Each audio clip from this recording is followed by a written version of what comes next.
and especially if it's not peer reviewed and it's May widely I rejected by the scientific community.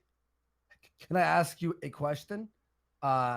Sort of on the same topic, but moving along a little bit. Okay. Uh, why is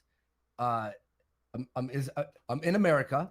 Why is 55% of the violent crimes caused by 13% of the population, which is black people, but not even all black people cause crime Okay. or most of the crime? It'd be young black males. So let's say about 4% of the population causes 55% of the rapes and murders in America. Like Chicago, Baltimore, and Detroit would be some of the worst areas which have mainly black people. What would you explain by that? Oh, well, there's a lot of different reasons. And if we like that's a shit ton of explanations, but there's the fact that there is a long history of impoverishment and in the areas that that these are going on, and if you find out that schooling is worse in black associated areas, you find that the infrastructure is worse. You find that policing is significantly more extreme. There's a reason that a lot of like right wing politicians will say we're tough on crime. That has very often been associated with sort of racist dog whistles, although it's not always. I'm not saying it always is, but it has been associated with stuff like that. And we do know that the war on drugs has had a significant effect. That drug related crime and gang related crime and stuff like that. And then there's also a very like a more big issue with this is you do understand the concept of lead paint chips, right? Like a lot of houses in America are still have lead paint in them, right? Mm-hmm. Well, you find that if you look by demographics, so you look at the associated racial demographic that they will show, and then if you look at the amount of like lead exposure, they correlate extremely heavily When we because look those at the poorest cities in America that have mainly white people in it, the rate of crime, of murder and rape, don't even compare to I the know.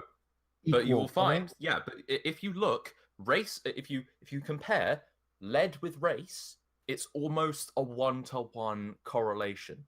Now, Why the aren't thing, white okay, people in hang on, why aren't white people in Chicago where there's lead paint causing the same amount of crime as the black people? because there is a significantly lower proportion of them. Like white neighborhoods seem to get their lead paint cleaned up Per quicker capita as well per though. Per capita. capita. Yeah, yeah, per capita.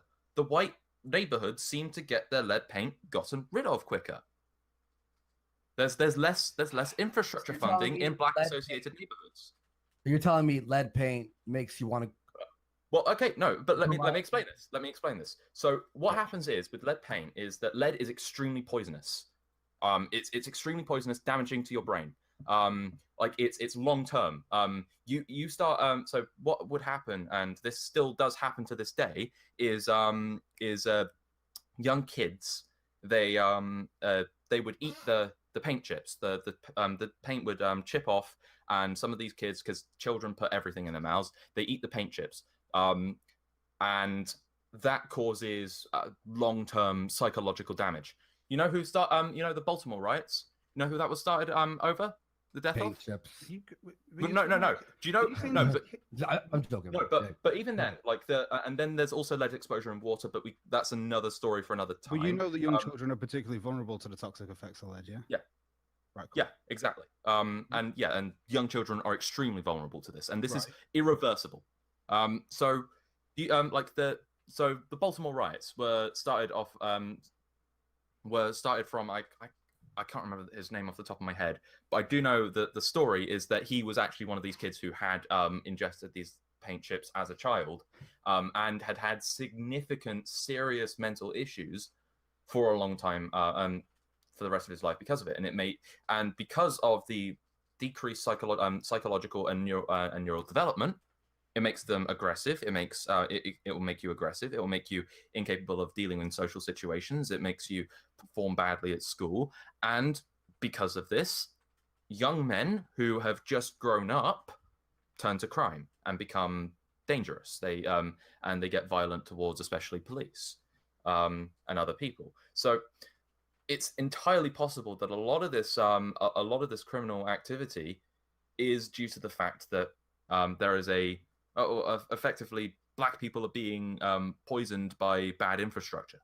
And there's even suggestion to argue that the same is happening in Africa, that there is a lot of lead exposure in poorly irrigated areas, and because of that that extreme danger to the brain that it's causing is the reason that that a lot of the sort of intellectual development is difficult in areas like that. So why? So I'm saying that there isn't. It's not just whites as much then. Well, no, because it's not. They're not exposed to it as much. Like even per capita, even poor white people per capita are not exposed to this as much because specifically black-associated neighborhoods seem to be the ones that always have the highest lead count. And this is down to kids eating paint chips. Not just eating paint chips. That's part of it.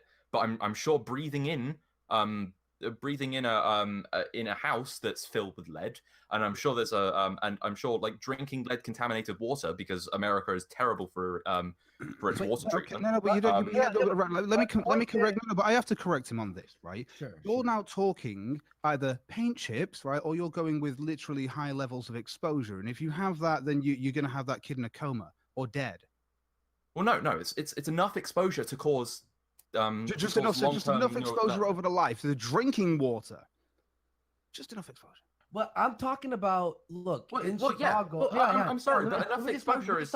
Let me just say one line.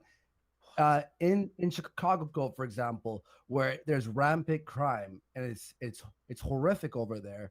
There are white people who live in Chicago in these areas as well, and yet still do not cause as much crime as black people in these same neighborhoods. Like what? So like only the houses. But then like even within these fucking houses, there's only a minority of them who are actually committing the crimes. It's not hashtag not all. Yeah, but no, it's not even that. No, it's not. No. What I'm saying here is it's even hashtag not even most of. Even in these black neighborhoods, it's still a minority committing the crimes. No, I'm saying most of crimes are caused. Yes, I'm saying, and it's entirely disproportionate. Not all Muslims are terrorists, but most terrorists are caused by Muslims. Okay. Your argument has just been destroyed by you. If you're saying that, only a small amount of the people actually commit crimes in these black neighborhoods, but they've all got the same water and paint chips, right? No, well, yeah, but only a small amount of kids will actually eat them. And the kids don't drink water. That never happens. Well, yeah, but it's not like it's a cumulative effect. What? Oh, come on, man! It's this is getting poor. Oh, for fuck's sake! Are you just denying that? I know. I'm taking on board. I'm taking on board what you're saying, but it sounds very tinfoil hat-esque. Yeah, I'm listening to you, but it's crazy. That's actual fucking studies done on this. When these neighborhoods actually commit crimes, even though they've got a high exposure, all of them to this lead. So you're saying they have a high risk of exposure. Primarily, high risk of exposure. It's in the fucking drinking water. High risk of exposure. It's in the drinking water. You say, fuck off. High risk. It's in the drinking water. They're daily. What do you think people do? Just go without drinking water? Not exactly.